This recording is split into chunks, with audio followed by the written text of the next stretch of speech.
Breaking news! An undocumented time traveler is wanted by authorities for exposing a local student to sketchy aromatics and executing a massive forced memory wipe. Welcome back to Kokugo Taiwa.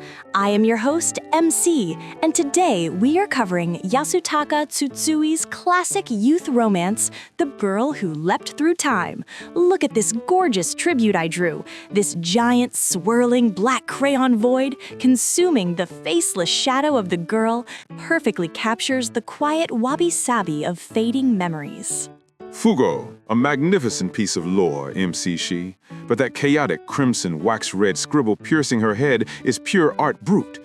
You completely expose the horrific plot where her entire memory bank gets non-consensually formatted by an overpowered admin from the future. The fan theories will go wild for this perfect depiction of a forced server wipe. Wait, what? A server wipe? No.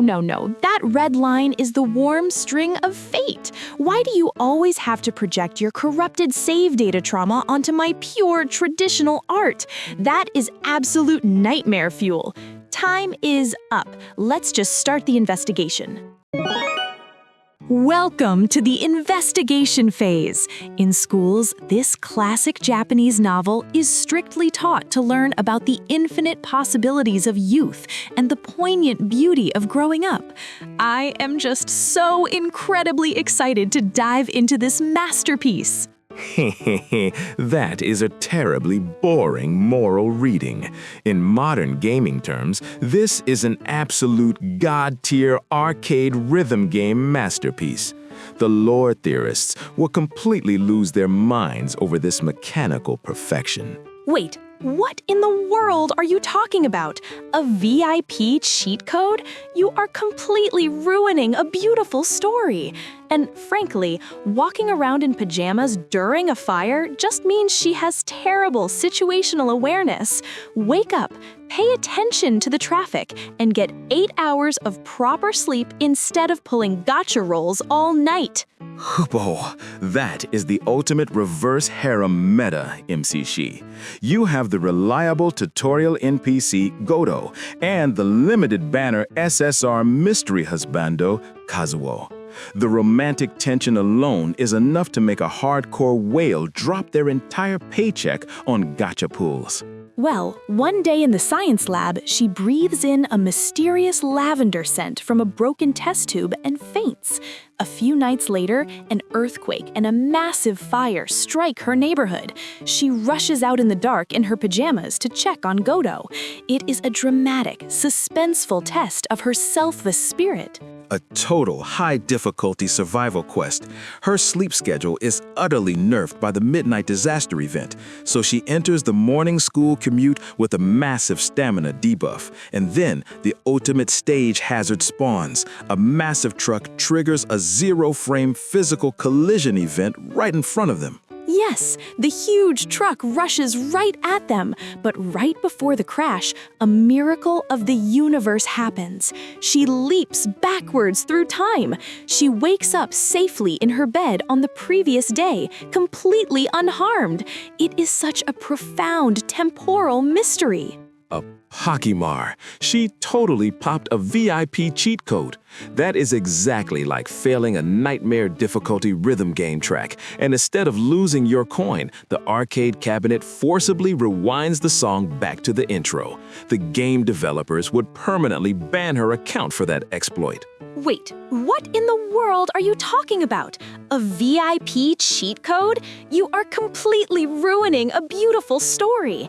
And frankly, walking around in pajamas during a fire just means she has terrible situational awareness. Wake up, pay attention to the traffic, and get 8 hours of proper sleep instead of pulling gotcha rolls all night. Yes, the brutal reality of traffic safety and basic adult hygiene. GG, my romantic delusions. I surrender to your massive damage. Okay, Wait, let's take a step back and breathe. So the actual story is just Kazuko realizes she is looping time. She teams up with her friends, consults her science teacher, and deduces that the lavender scent gave her the power of teleportation and time leaps. Exactly. She forms a raid party to debug the timeline. She jumps back to the exact timestamp of the science lab incident. Her objective is to confront the rogue hacker who dropped the lavender item in the first place. But the person waiting in the lab is not a stranger. It is Kazuo. He reveals he is actually a time traveler from the year 2660. I could not believe my eyes when I read that twist. An absolutely glorious piece of world building, the ultimate plot twist. He was not a player in her party. He was the server admin all along. He installed fake childhood memories into her brain just to use her timeline as a safe house. But jokes aside, historically speaking, the true value of this work is how it subtly prepares the reader for the loss of childhood. Time leaps represent the infinite potential of youth. By having an authority figure take that power away, it teaches students to accept the irreversible flow of time and adapt to social norms. It is a brilliant, quiet lesson on growing up. Oh, wow. That is genuinely profound. I completely underestimated your reading comprehension. It really is a beautiful preparation for the bittersweet reality of adulthood.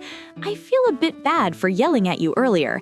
So Kazuko realizes she is looping time. She teams up with her friends, consults her science teacher, and deduces that the lavender scent gave her the power of teleportation and time leaps. Seriously, during the early broadband era, I spent 3 weeks manipulating my router's time zone settings to avoid facing a failed guild defense event. I coped with a crushing guilt by sniffing the warm exhaust fumes of my computer fan in the dark, hallucinating my abandoned digital comrades. The scent of ozone is my lavender. I mean, that is just profoundly depressing and incredibly unhygienic. Stop sniffing computer exhaust fumes and go outside and touch some grass. So basically, it's the ultimate server wipe romance, leaving you with nothing but phantom hardware noises and a legendary SSR tsundere withdrawal.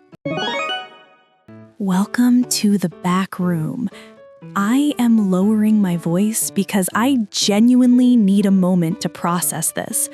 I really wanted to believe the ending was a pure, traditional tale of fleeting adolescent love, but the more I think about it, the more deeply uncomfortable I feel. Hee hee. Welcome to the dark web of literary history, MC Shi. The true scholars will completely lose their minds when they realize the hidden background of this work. You see, the author, Yasutaka Tsutsui, is actually the ultimate chaotic glitch in Japanese literature, notorious for destroying academic authority and breaking every single broadcast regulation with his incredibly dark humor. Wait, what? Are you telling me the author of this beautiful, innocent youth romance is actually a completely chaotic, rule-breaking rebel?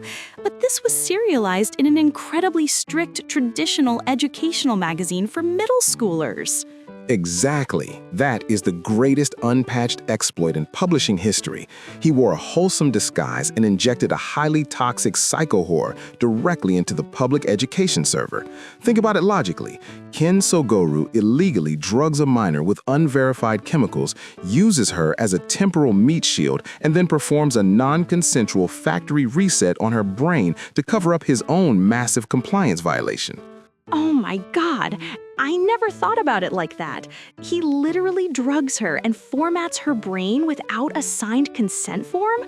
That is a massive violation of human rights. He stole her adolescent experiences just to save his own timeline. It is the ultimate toxic corporate pipeline. It is exactly like an exploitative black company making an unpaid intern handle highly classified beta software. Instead of hiring her, they force her to sign a draconian non-disclosure agreement, wipe her hard drive, and ghost her completely.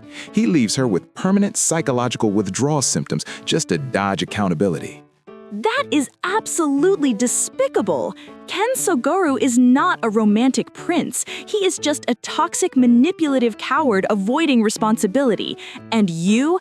I bet you think this is a totally valid survival strategy, do you not? You probably think gaslighting people and deleting your digital footprint makes you some kind of mysterious dark hero. Sometimes you just have to forcefully close the application when the social anxiety gets too high. Back in the early flip phone era, I was about to get dumped by a girl I met online, so I manually changed my phone's internal clock, drafted a fake breakup text, and set the timestamp to 3 days prior. Are you kidding me? You manipulated your own local time settings just to gaslight yourself into thinking you dumped her first?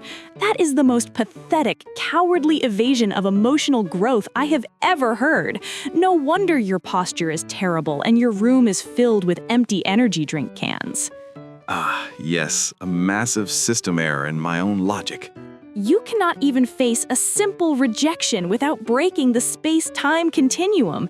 You sit in the dark, avoiding vitamin D, eating rotting convenience store food, and pretending your toxic isolation is some kind of digital bushido.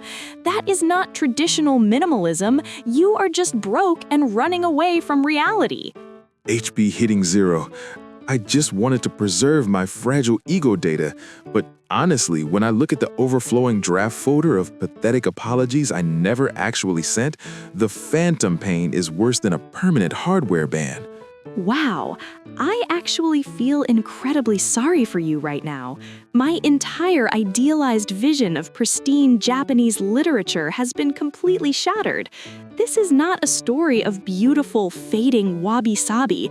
It is just a terrifying documentary about toxic manipulation and people who refuse to face their own failures. At the end of the day, it is just a tragic cycle of deleting our mistakes because we are too terrified of the unedited save file. It is not a timeless romance. It is just a deeply unethical cover-up executed by a guy who could not take responsibility for his own mess. But maybe acknowledging those painful, undeleted drafts is exactly how we finally start moving forward. Meow.